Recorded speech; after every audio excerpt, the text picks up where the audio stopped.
Hello guys, welcome back. मैं हूं ज्योति चौहान आप लोगों के सामने और देख रहे हैं आप आर्ट ज्ञान कला।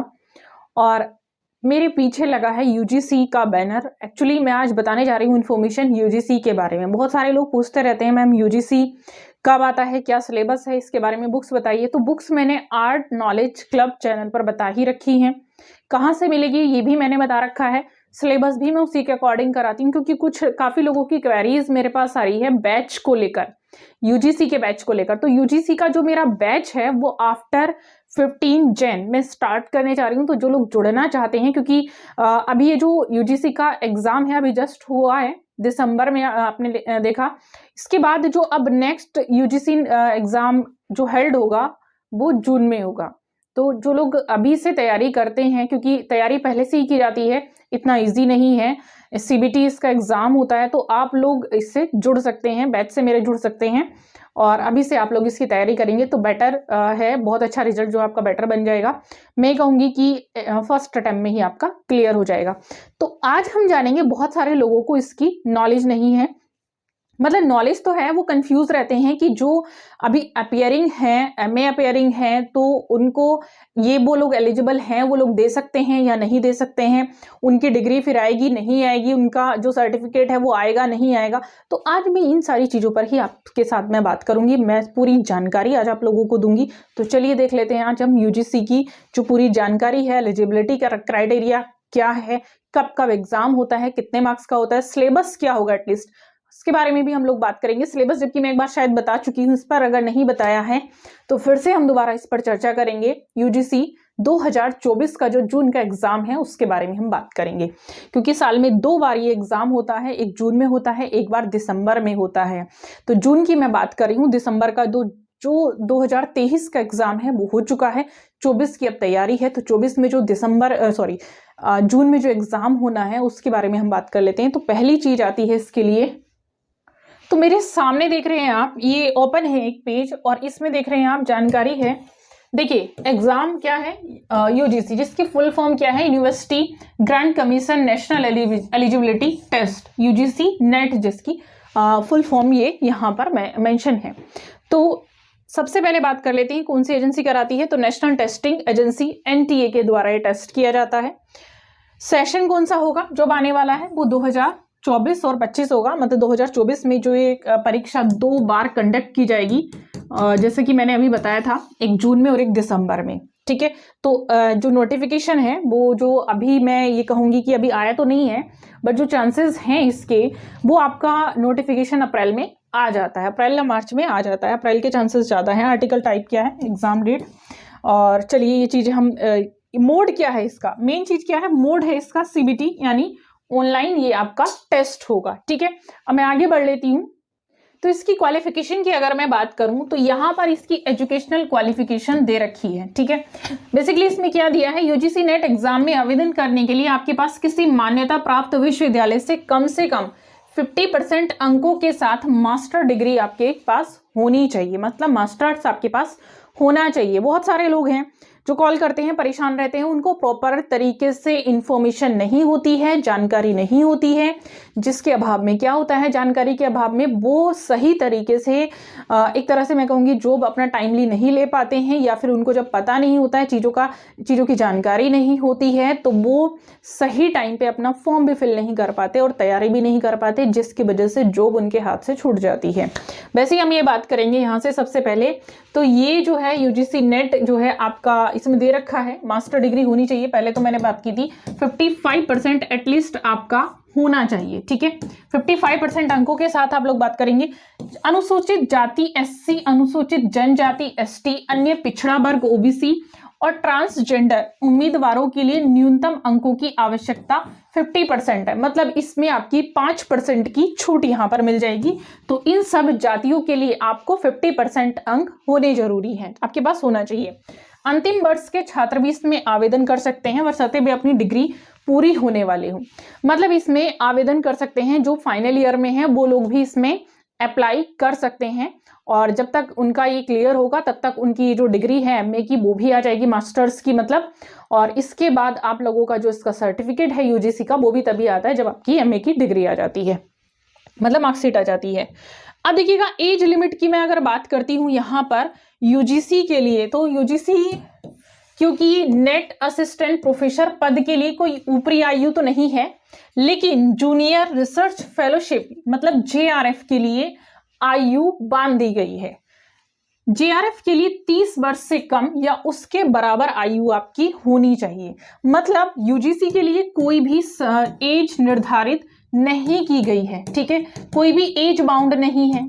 लेकिन अगर आप जेआरएफ भी क्लियर करना चाह रहे हैं तो जेआरएफ के लिए आप सिर्फ 30 साल तक ही एलिजिबल रहेंगे। 30 से ऊपर अगर आप हैं तो आप जेआरएफ में अप्लाई नहीं कर सकते, मतलब जेआरएफ का एग्जाम आप नहीं दे सकते हैं, ठीक है।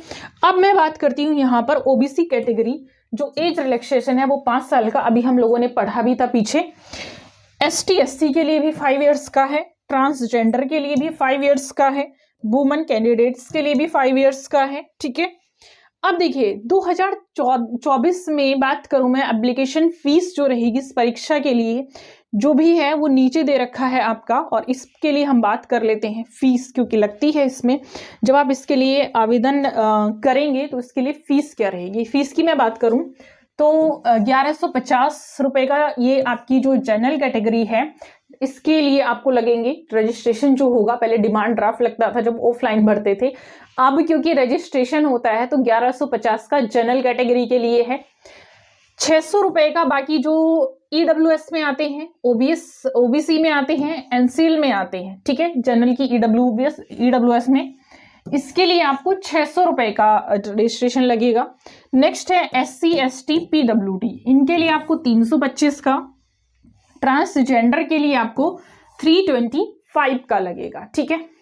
अब देखिएगा तो जैसे कि एग्जाम पैटर्न क्या होगा, एग्जाम पैटर्न पर भी हम लोग बात कर लेते हैं। मेन होता है कि जब भी आप कोई भी एग्जाम देने जा रहे हैं, किसी भी चीज के लिए आप एलिजिबल हैं और आप अप्लाई कर रहे हैं, तो जाहिर सी बात है उसका एक एग्जाम पैटर्न आपको पता होगा, तभी आप लोग उसको क्लियर करने का भी सोचेंगे या तभी आप उसकी तैयारी भी कर पाएंगे। तो आज हम इसका पैटर्न भी जान लेते हैं, आखिर इसका पैटर्न क्या है। तो पैटर्न की अगर मैं बात करूं तो देखिएगा यहां पर साफ लिखा है कि यूजीसी नेट एग्जाम पैटर्न में 2 पेपर शामिल होते हैं, ठीक है। इसमें 2 पेपर होते हैं, पेपर 1 और पेपर 2, क्योंकि अब एमसीक्यू हो गया है, पहले एमसीक्यू नहीं था।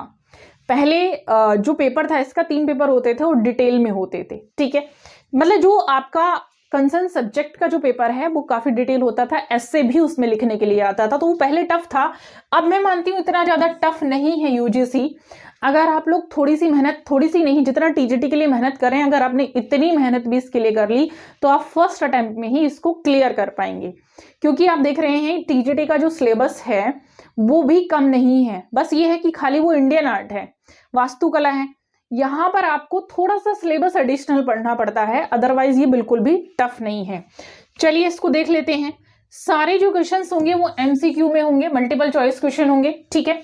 पेपर क्या होगा, पेपर 1 और पेपर 2, पेपर 1 और पेपर 2 का पैटर्न क्या होगा उसको समझ लेते हैं। चलिए बात कर लेते हैं यहां से पेपर 1 और पेपर 2 के बारे में। तो क्वेश्चन फॉर्मेट जो रहेगा वो एमसीक्यू मैंने बता ही दिया था आपको, पेपर 1 का भी और पेपर 2 का भी, दोनों का एमसीक्यू में रहेगा। नंबर ऑफ क्वेश्चंस कितने रहेंगे, तो पेपर 1 में नंबर ऑफ क्वेश्चंस रहेंगे 50 क्वेश्चंस आपके रहने वाले हैं, ठीक है। पेपर 2 में आपके 100 क्वेश्चंस रहेंगे, ठीक।